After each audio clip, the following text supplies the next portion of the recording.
Alright, and my wife I couldn't satisfy being a complete idiot. The 50-bit cheer says, oh, aren't you obligated to announce you're a paid influencer? I'm not a paid influencer. I didn't get paid to play that game at all.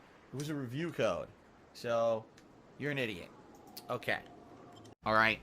The big story that at least people in my circles are talking about is the official cancellation of EVO 2020.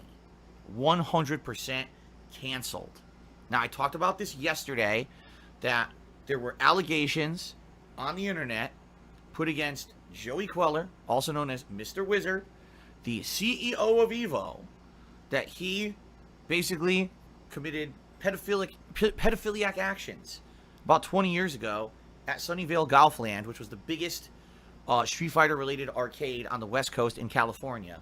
And there's not necessarily documented evidence, like no one was taking pictures of these things going on, but basically a lot of people have always talked about this behind the scenes. It's always been an ongoing thing in the Street Fighter community. People say, yeah, it happened, but for some reason it was always just kind of accepted and then forgotten. And now we are where we are today, and it's come to light because someone who I actually know from the old days when I used to be a troll on the internet and I used to troll the Street Fighter community, and I would be part of these IRC internet relay chats for Street Fighter. Well, I used to chat with this guy in the internet relay chat all the time, and I knew for a fact this guy was a kid who went to Sunnyvale Golfland in the 90s. And he came out with his story that basically Mr. Wizard essentially coerced him into showing him his private parts, even though he was underage. Okay? Obviously, serious allegations. Now, that's all we talked about yesterday because that's all we knew. Now, at that time, EVO was basically trying to determine what they were going to do in regards to this situation. And that was where it ended yesterday. Well, in the last day, a ton of stuff has happened. Okay? Capcom came out and said, we cannot participate in EVO. This is ridiculous. These allegations are ridiculously serious and dire. We're pulling out of EVO. That caused NetherRealm to pull out of EVO. That caused Bandai Namco to pull out of EVO, to which point, basically, there were no games that were going to be played at EVO anymore, because all the game companies said, we want nothing to do with this event. This is disgusting. In addition, gamers as well as commentators started saying, we've had enough of this. This is gross. We're pulling out of EVO. All right? So everything just started backing out of EVO. As this was going on behind the scenes, people in the gaming community started talking, and basically people started coming out saying, yeah, you know, there's no documented evidence of these accusations because no one was taking pictures back in the 90s, but pretty much everyone knew Mr. Wizard was doing this. Like, everyone knew, because back then Mr. Wizard was an arcade employee. I believe he was working for the arcade. That's how he was giving tokens to kids for doing these ridiculous acts, like taking their clothes off and jumping inside of a pool at the golf course that was there at the arcade.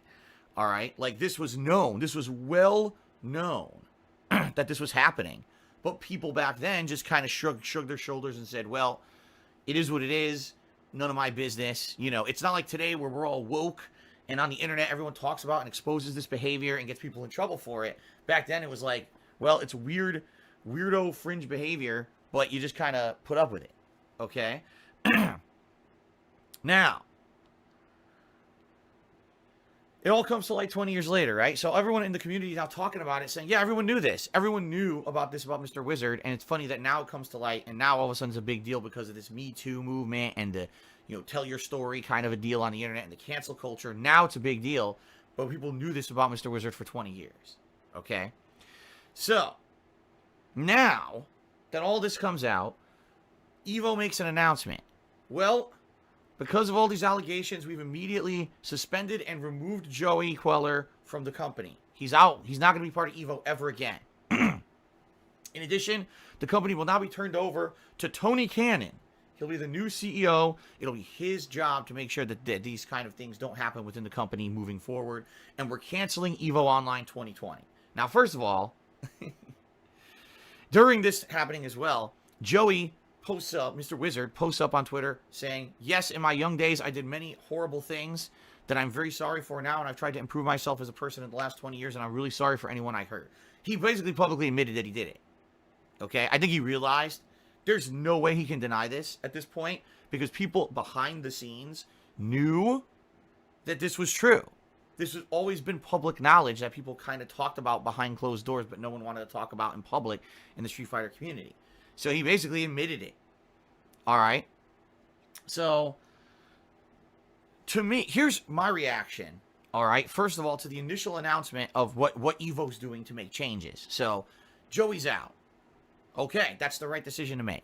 He's out. He's done. The company will now turn over to Tony Cannon. Okay, well, I'm going to tell you guys a little bit about that in a second. We're canceling EVO Online 2020. Well, of course you are. Everyone pulled out. Like, literally, no one was going to do this thing. Every company said they didn't want their game represented at it. And every gamer and commentator said they weren't going to be a part of it. So, you know, of course. Of course you're canceling the event. And then he said, oh, we're going to make sure that in the future, we're going to make sure this kind of thing doesn't happen. All right. Now, guys, I'm sorry. Time for me to talk, you know, truthfully about this situation. All right? And I have a unique take on this, being a part of the community at that time. I know about the situation going on. All right? Please, you know, listen up. This is my take, and this is my knowledge on the matter. Certainly, I did not live on the West Coast. All right? So, full disclosure. I was an East Coast player. Okay? I did not live on the West Coast. I was not personal friends with the Cannons. I was not personal. I say the Cannons because they were twin brothers, Tom and Tony. Tom was always like a behind-the-scenes coder kind of guy. And then Tony was the one who kind of spearheaded Shoryuken.com, the Street Fighter community. Okay? I was not personal friends with Mr. Wizard. I did not know many of the West Coast players until I started traveling and participating in tournaments. All right? And then I started getting knowledge of these guys. I started having interactions with these guys. I started to see what they were all about. All right? Admittedly, this was not a great relationship that I had with these guys most of the time because I was from the East Coast and I was an outspoken player and very critical of a lot of things that happened in the Street Fighter community, including the way that these guys ran tournaments, the way that these guys ran Shoryuken.com, and the way that they conducted themselves in the community. I will tell you about that in just a moment. So I was not a well-liked guy in the community overall, but in particular, these guys did not like me, all right, for various reasons. And I'm trying to say, how can I go about this to explain to you guys my true feelings about the subject, all right? Back in the day, arcades were not a safe space. Arcades were not a place where you could just go and play games. There was a lot of bullying. There was a lot of really, like I explained, locker room stuff that went on. And the thing is, back in the 90s, there was no internet. There was no place where you could report shit.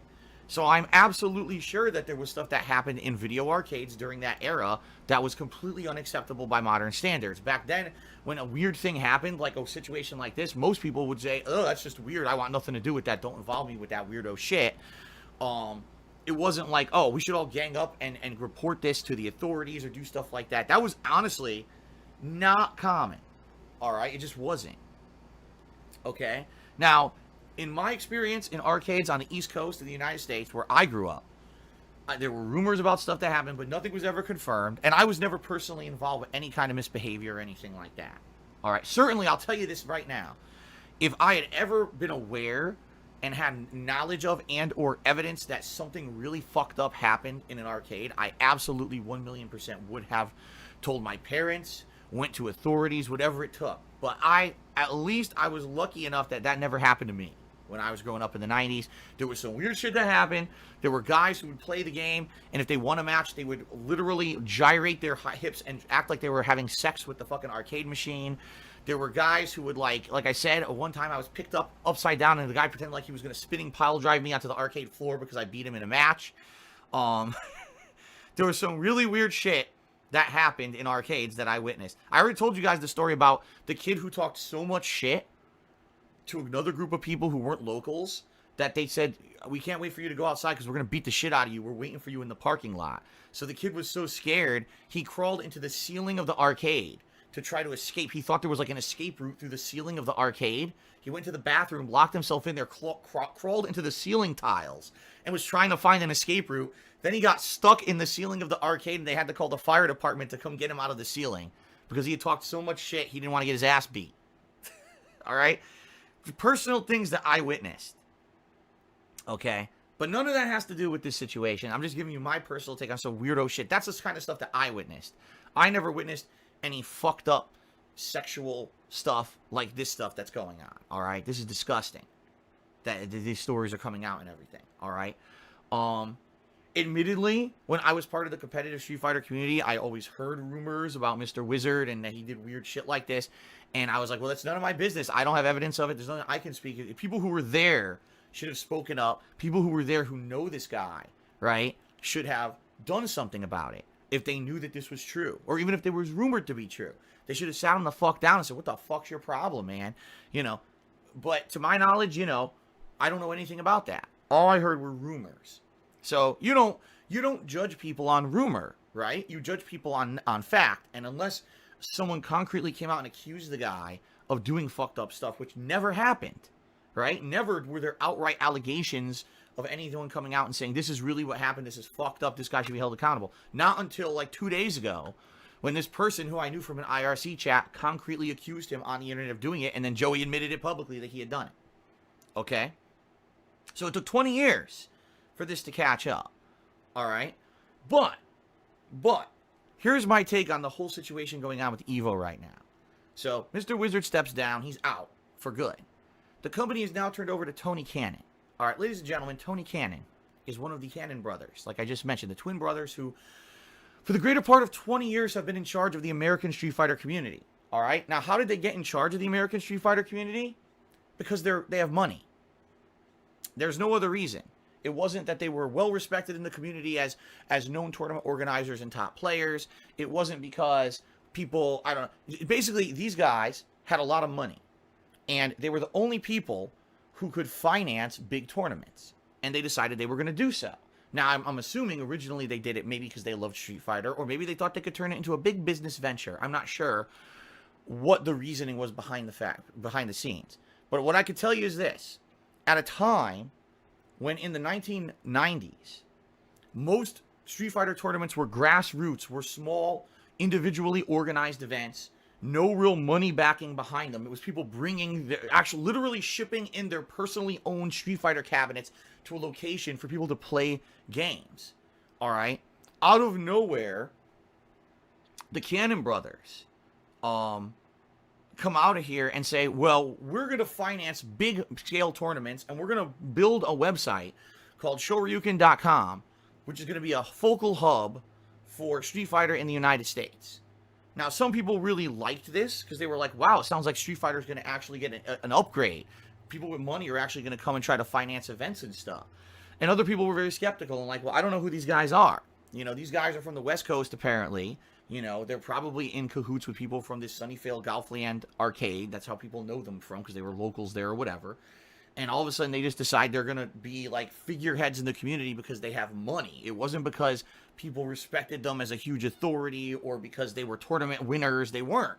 It's just because they had money, and they were the ones who were going to finance all this stuff. So, pretty much out of nowhere, and I mean that, like, out of nowhere, within a year's time, these guys had set themselves up to run big-scale tournaments on the West Coast because they financed them. And they started setting up things online, like I said, Shoryuken.com, they wanted to be the central hub for fighting games in the United States. And all of a sudden, they came to prominence out of nowhere. Now, for me, I was very skeptical. I was also very young. I was only, like, 18, 20 years old at the time. So to see these guys come to prominence out of nowhere, right, was kind of questionable. Because on the East Coast, we didn't know who they were. But all of a sudden, now they're running everything. Oh, we're going to run this big-scale national tournament. We're going to run the website that everyone goes to for Street Fighter or whatever. And I could tell you I had positive and negative dealings with them. They were, I would say, for the most part, at the beginning, they were pretty fair. All right? But, okay, right here at these formative years of Street Fighter where it was starting to become big in a competitive way, they held a tournament called B5 on the West Coast, okay? And this was supposed to be the big tournament of the year. They promoted it like, this is the biggest tournament in the United States. You've got to be there if you're anyone from Street Fighter. It's open tournaments for things like Marvel vs. Capcom 2, Street Fighter 3 Third Strike. At that point, I believe it was Capcom versus SNK 1. So CVS 1. CVS 2 was not even out yet. Okay? And this was the big tournament where Justin Wong was coming to prominence on the East Coast as a teenager. He was a teenage player. And he was winning all the tournaments over here in Marvel vs. Capcom 2. So it was a big thing because at the time, all the top players were on the West Coast because they all came from that Sunnyvale, Golfland culture of people playing hardcore and being top players.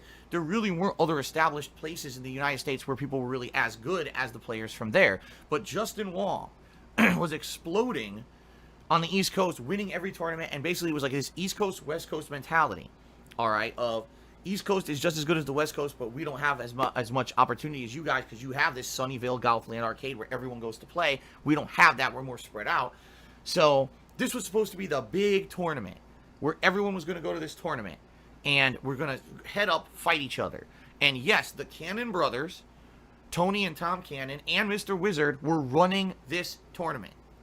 Okay? They were in charge. Now, there were other people involved. For example, John Choi was the top prominent player on the West Coast. I know for a fact he was involved with helping them run the tournament, along with many other West Coast players at the time were involved with helping them run it. But really, these were the top three guys. They were in charge of the tournament. All right? This tournament had many events. One of the events that it had was supposed to be the final Marvel vs. Capcom 1 tournament ever. Like, they were like, this will be the last major one in the United States because MVC 2 is now out. The sequel's out. People just care about that. They don't care about the first game anymore. And they set up this big invitational event, all right, by which the top players of the East Coast, the West Coast, and other places, including Japan, were involved. They were invited to be a part of this. Now, originally, it was supposed to be Roberto Aponte and Jose Feliciano, and I think one or two others from the East Coast of Connecticut were supposed to come, but one or two of them couldn't make it. And because of that, I campaigned. I said, I'm one of the top guys here. Certainly, I didn't win as many tournaments as those guys, but I campaigned to be a fill-in, and I actually got the spot. After campaigning for a long time, I got the spot. All right? So we go to this tournament, and by the way, Justin Wong also goes to this tournament from New York City. He's like, really, everyone's eyes are on him. Is he going to win Marvel vs. Capcom 2 after so much rivalry of East Coast versus West Coast and all of this shit? Okay? We go to this tournament. All right? And the entire tournament is like a joke. Okay? Cabinets that are set up to be played on, a lot of them don't really work very well. The controls are kind of wonky. And multiple people from all over the country, I'm talking everyone from the East Coast in particular, complained to the tournament staff saying, we don't feel that these cabinets are working properly. They would walk up, pretend to test it, and walk away and say, yeah, it works. Okay? People who were West Coast prominent players, people who were in favor of the Cannons and Mr. Wizard, basically were given the best cabinets to play on, the cabinets that everyone said were working properly, while the people who weren't prominent from the West Coast were told to play on cabinets that were inferior. Cabinets that everyone said, wow, these aren't working very well. They basically didn't care. They said, if we like you, play on a working cabinet. If not, go play on the broken one. Okay? That's a major problem with arcade tournaments versus console tournaments where you can bring your own controller, right? But that's how it was back then. All right? During the course of the Marvel vs. Capcom 1 Invitational Tournament, the entire tournament was rigged. All right? What they did is they purposely floated the West Coast players to have matchups that they felt were easy wins for them and kept them apart so they never fought each other until the finals. While the East Coast players were forced to play each other every round. All right? So think about this. You spent money, more than likely $1,000 or more for plane tickets, hotel, to come to the West Coast and play in this invitational tournament. You show up and you say, okay, first round, you're playing the guy from New York who you play all the time. Second round, you're playing the guy from your own state who you play all the time. Wait, what? I flew to the West Coast and I didn't play anyone but the people who I play locally? Yes. They rigged the tournament that way. So all the East Coast players eliminated each other off, and there was no one, it wasn't legit at all. In the finals, it ended up being, I think it was like the top four were 3 West Coast players, and one East Coast player, and that player was Arturo Sanchez. Many of you know him as Saban. And why? Because Arturo, admittedly, was the best player on the East Coast besides Eddie Lee, but Eddie Lee was not at this event. He could not go. So Arturo, luckily, made it to the top of the tournament. And by the way, I believe he won the tournament. He beat all the West Coast players and won the whole thing for the East Coast, which was great. But it wasn't fair because we said, man, if you actually didn't have the East Coast players eliminate each other, the whole top 5 would have been East Coast players. But you rigged the tournament. And we made a big stink about this, okay? And guess what Evo staff told us? Ready? So who's ultimately responsible? The Cannons and Mr. Wizard. They ran the tournament. Here's what they told us. Well, that's an invitational. Doesn't matter. That's literally what they told us. They didn't admit, or they didn't say, oh, we didn't do that. They literally said, oh, well, that's an invitational. That tournament doesn't matter. Too bad. We don't care. Okay? So these are the guys who run the national tournament in the United States right now. Okay? Now, at that very same tournament, okay? That very same fucking tournament, Justin Wong wins Marvel vs. Capcom 2. It's a huge upset at that point because this was before anyone knew that Justin Wong was the best player overall in the country. Okay? And he wins the tournament. And they say, okay, we're going to give him his prize money. And they give him prize money, and it's way less than what he was supposed to get. Because they had advertised online on SureYouCan.com, here's the amount of entries, you know, versus this amount of entries, this is the amount of pot that's going to go to each winner. They totally underpaid him, underchanged him. Huge, okay? And it was myself and Henry Sen. Henry Sen, for those who don't know, is a very long time, well-respected tournament organizer on the East Coast of the United States. We spoke up and said, this is bullshit. This guy, this is a kid, this is a teenager, all right? And why on earth, all right, why on earth are you going to rip him off for money? He's a teenager. He busted his ass to get here. He worked hard all year, winning tournament after tournament, probably busting his ass to raise enough money to go to these tournaments. He comes to your tournament, he becomes the national champion, essentially, for winning, and you're going to shortchange the kid? This is fucked up. To which we were basically bullshitted and told, oh, well, on the website it actually said this. We're like, no, it didn't. So we actually went to the website and found out they did lie. Guess what they did? A few hours after the tournament ended, they went to the website and changed the fucking page to say a different payout. So we had it archived. We had taken screenshots of what it said before and after. They changed it to basically lie and say they were keeping more of the money than they originally had said. Okay? Now this was like, I believe this was around the year 2000. All right? The year 2000 that this happened. And at this point, everyone was so sour. We all went home from this tournament sour as fuck. And we're like, after this, there's no possible way that these guys could be trusted to run tournaments anymore. Guess what? They became the prominent tournament organizers in the United States.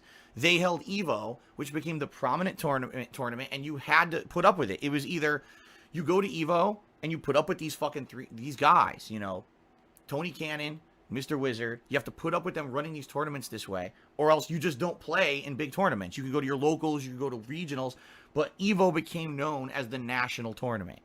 Okay? So it was like all or nothing, right? You got to put up with the shit.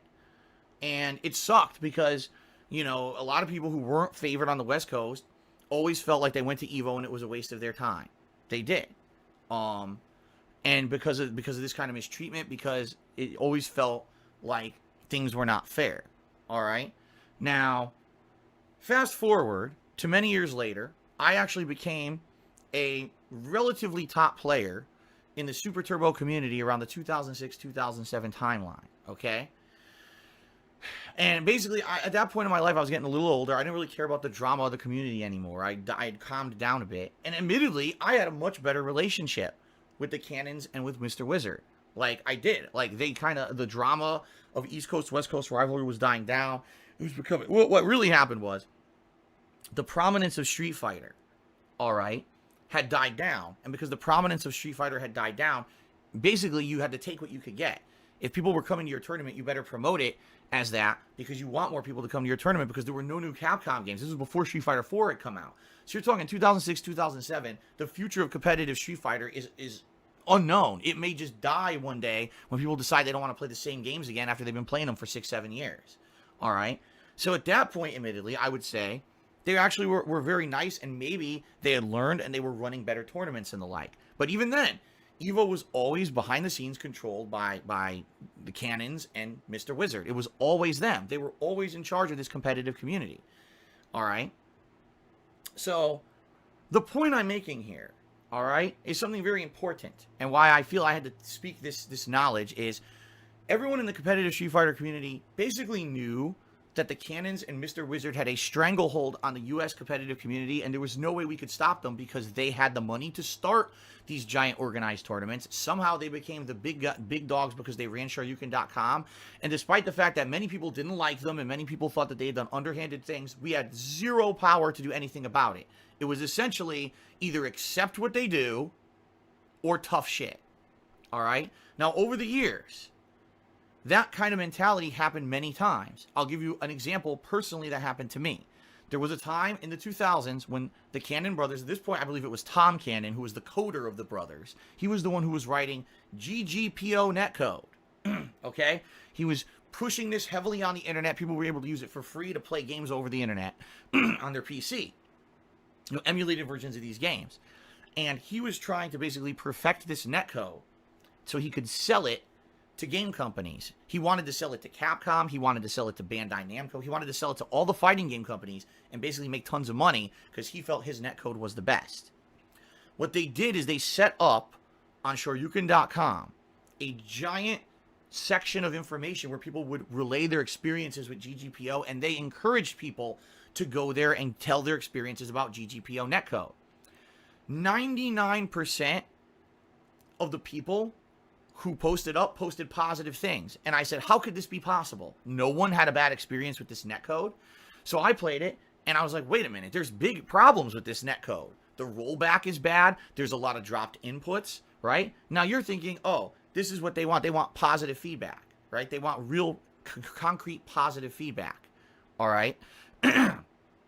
So I posted feedback that was constructive. I said, there's some really good things about this netcode, because it doesn't play in slow-mo like other netcode. Other netcode at the time, if you tried to play a fighting game online, it would be like molasses. You're playing underwater with lag. With GGPO, it would always seem to run at the right speed, but there was the rollback netcode where something would happen, it would skip backwards, and then also there was a lot of dropped inputs. You would do a move, and nothing would happen, or the input wouldn't come out at all. I posted that up. They deleted my posts. So I said, that's not right. I posted it up again. They banned me from Shoryuken.com. And behind the scenes, I contacted the Cannon brothers, and Tom in particular, in an IRC chat. I said, what gives? This is bullshit. Don't you want actual constructive criticism? And you know what he told me? No. He said, I don't want constructive criticism. What I need is a bunch of people to post up positive stuff so my code looks good so I can sell it. And I said, isn't that, like, immoral? You're basically telling people to only say positive or lie and say positive things so you can make money? He's like, yeah, but, we need the money. We run Evo and everything, so this will help us. So, shut the fuck up. It's essentially what I was told in an IRC chat. Private message, of course. And back then, see, I really wish that this stuff had been documented back then. But, it can't be. It can't be documented because it was old school shit. And I'm sure people will say I made all this up, even though I talked about this publicly over the years. If you look back on my videos here on YouTube and everything, I've already talked about this publicly many times over the years, that these guys basically were not to be trusted. They were out for making money and out for themselves. They weren't like trustworthy people, and they weren't very good people to be running the whole community. But I just sat back, and then especially when I became a full-time YouTuber, all right, and I saw these guys become the big prominent tournament, and they were, oh my god, now they're live streaming, and they get all these views on their tournament. I said, whatever. I don't care anymore. This is why I basically took myself, one of the major reasons why I took myself out of the competitive community. I was done with the drama. I didn't even mention this. So in 2007, the last major Evo I attended, all right, last major Evo I ever attended, I go there and I purposely decided I wanted to practice against a variety of competition rather than the East Coast people I had always played with, because I figured this was a better safe thing to do rather than, I've already played these guys a million times. I'm not going to learn anything playing the same people over and over, right? So let me go ahead and do a more variety style of gameplay. So I actually teamed up with the Graham brothers. These are two brothers who are really good old school Super Turbo players, and I played the living shit out of the game with them for about, multiple tournaments and days that year. All right. And so basically people started, I don't even know how to say it, but as I told you guys many times, I'm still to this day, not well liked. Back then I wasn't well liked by the West Coast in particular, people in power. And, what a huge coincidence. I go to EVO 2007 to play Super Turbo. First round match, I'm playing one of the Graham brothers. Wait, what? So I'd never played these guys before, but people got reports that I was playing heavily with these guys, right? I was playing heavily with these guys to learn things about the game in a very quick manner to prepare for the tournament. First round, I'm playing one of the guys I was just practicing against. Like, what are the chances of that? By the way, it's incredibly rare in any major tournament that two well-regarded players play each other first round. Generally, it's accepted that you don't put top players against each other first round so that, people have more of a chance to advance before you get the top matches and stuff. But they put us against each other first round. And that was it for me. Like, when that happened, I was like, I'm done with this. I've been doing this, at that point, I've been traveling to play Street Fighter for like 7-8 years. And I was like, I was so defeated. I was like, what was the point of me working so hard to try to become a top player when at any moment I could go to a tournament and someone has a bug up their ass about me and they rig the bracket and I get fucked? And that's exactly what happened. I got fucked over and I got beaten by the guy who knew how to fight me because we had been training for, a while together to prepare for this tournament, and they knew it and they rigged it. And I had enough of that. And that was the end of it for me. Like, I was like, since then, when Street Fighter 4 came out, did I go and play a few more tournaments? Yes. But it was never anything major. Maybe I thought I would get the spark back or whatever. And after a couple years of trying, I said, I just don't care anymore. And I just don't care about competitive Street Fighter anymore. So I don't care if they all talk shit about me and they blacklist me, and I don't give a fuck. It doesn't affect me at all. Me and my streams here, I do what I love. I interact with you guys and play games. I have no desire to go back to the competitive Street Fighter community. All right. So, here's the thing. Here's why I'm telling this story. There is a history of systematic corruption with this group of tournament directors. There always has been. All right? People from back in the day know it. We were there. We experienced it firsthand. We saw it happen over and over. And we swallowed it because we were like, it's either we put up with it, or I guess there's really no major Street Fighter community because these guys have the money to shut things down. At any point, they will ban you from Shoryuken.com. They'll make it that your tournament's blacklisted and no one cares about it. They had the power to do that shit. So it was like, you either accept these guys or you're fucked. And that's how it always was in the Street Fighter community. And I got to a point in my life where I was like, they ain't worth it anymore. I don't care. And then you see them getting bigger and bigger. Evo had record attendees. Evo had record viewers online. I'm like, how could I care about this when I know how these guys are? All right. So to me, here's the end of the story and why I felt like it was meaningful to tell you guys this story. All right. All these allegations come out about Mr. Wizard. Mr. Wizard is now out of EVO.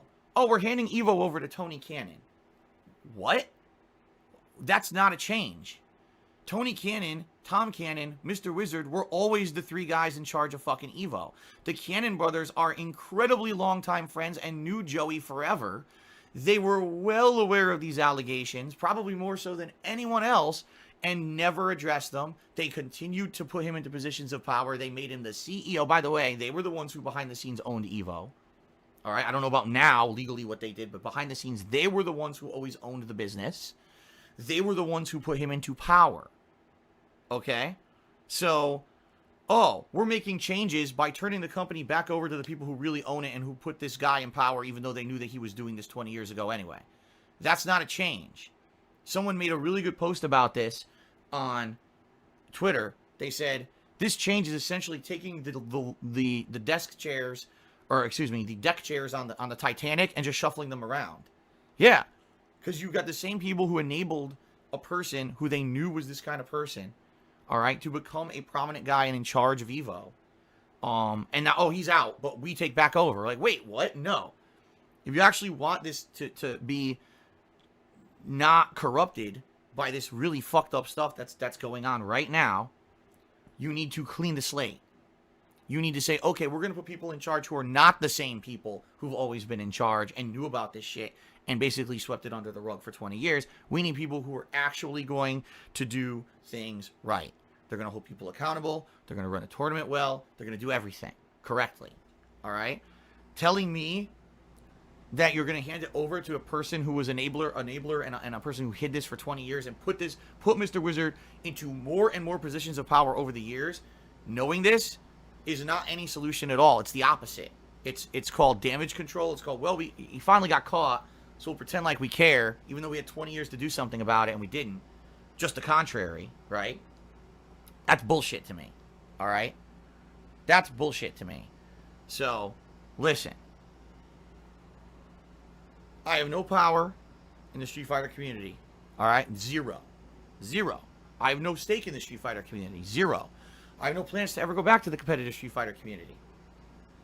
But when I'm following all this shit, I'm just got to shake my head and be like, I guess I made the right decision. I guess I did.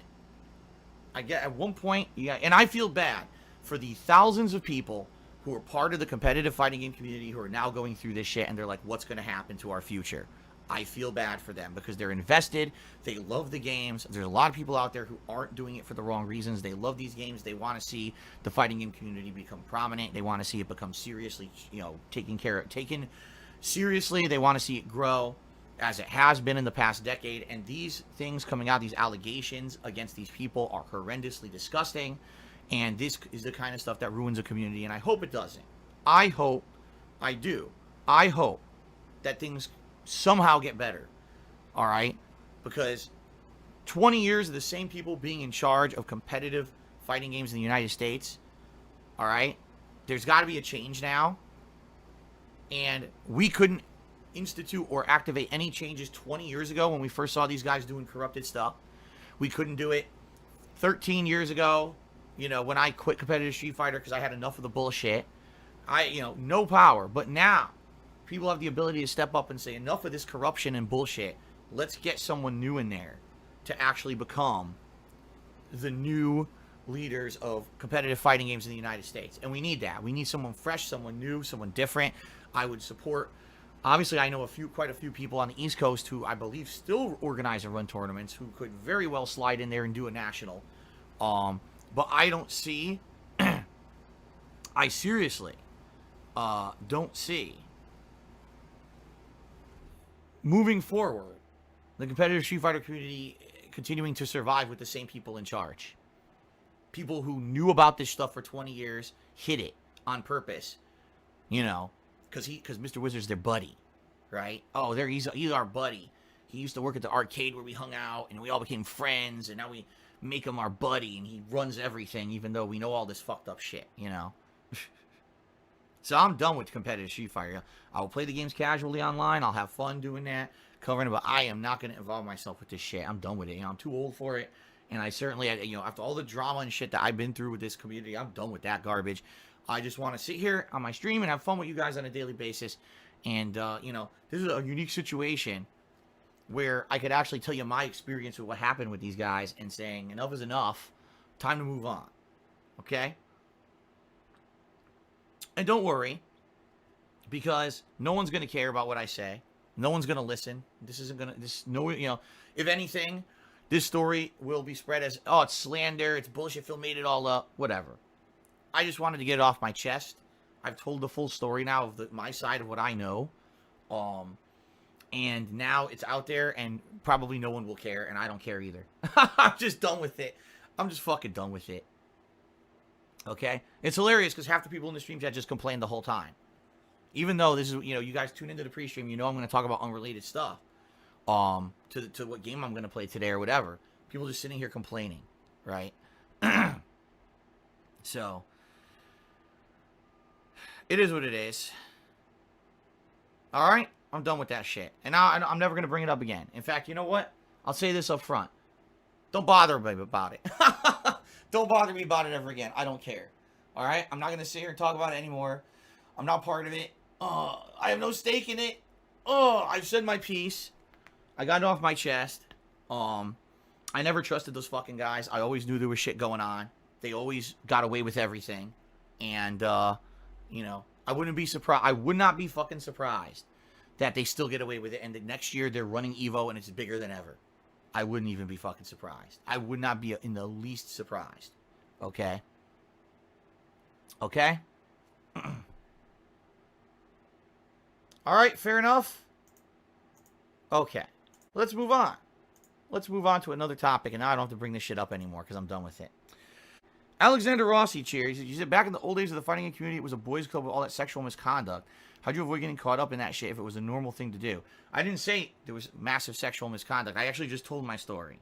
Or I said, no, where I grew up, was there weird shit that happened? Yes. Was there sexual misconduct? No. At least not to my knowledge.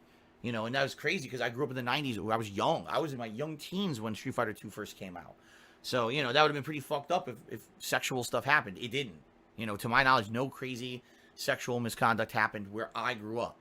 To my knowledge. Okay? Crabcock did 105-bit cheers. I feel Mr. Wizard sorry he got caught. Not sorry for what he did. Who knows? Who knows what goes through the mind of someone like that? You know? Who knows if it was just isolated incidents in the late 90s, early 2000s that were really fucked up and then he learned his lesson and never did it again? Or who knows if he kept doing that? There's no way to tell. You would have to hear from more people about stuff like this. And I don't know, nor do I give a fuck. Okay? DSPN Wings, yeah. He cheered. He says, isn't it possible someone could accuse you of something? Of course. Of course it's possible someone could accuse me of something. I can tell you right now, none of it would ever be true because I've never, ever done fucked up stuff like this. Never.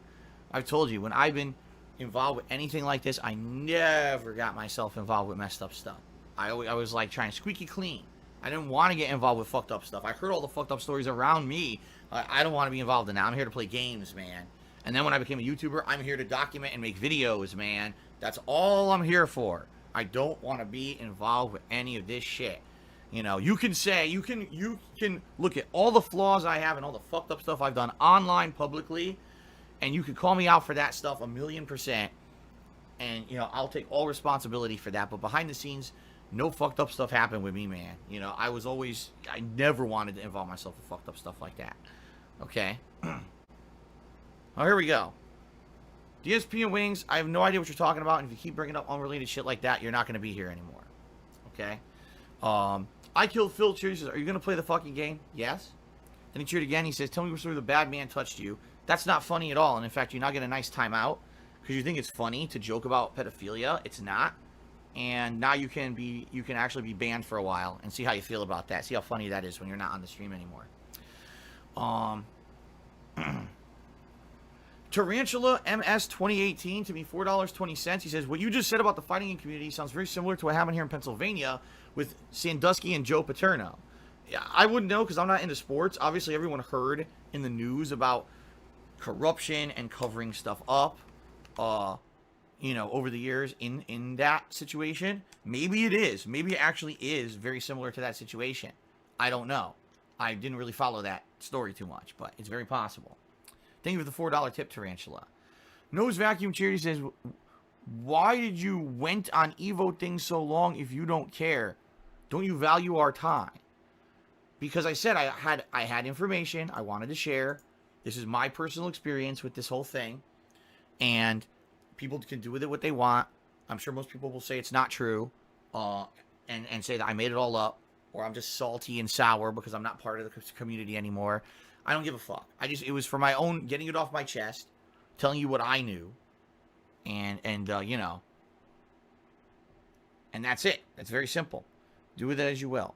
All right. If you thought that it was everyone's waste of time, well, it's fine. I'm not going to talk about it anymore anyway, so you don't have to worry about it. Okay. All right. Do you know what nemesis means? A righteous infliction of retribution manifested by an appropriate agent. personified in this case by a horrible cunt. Me.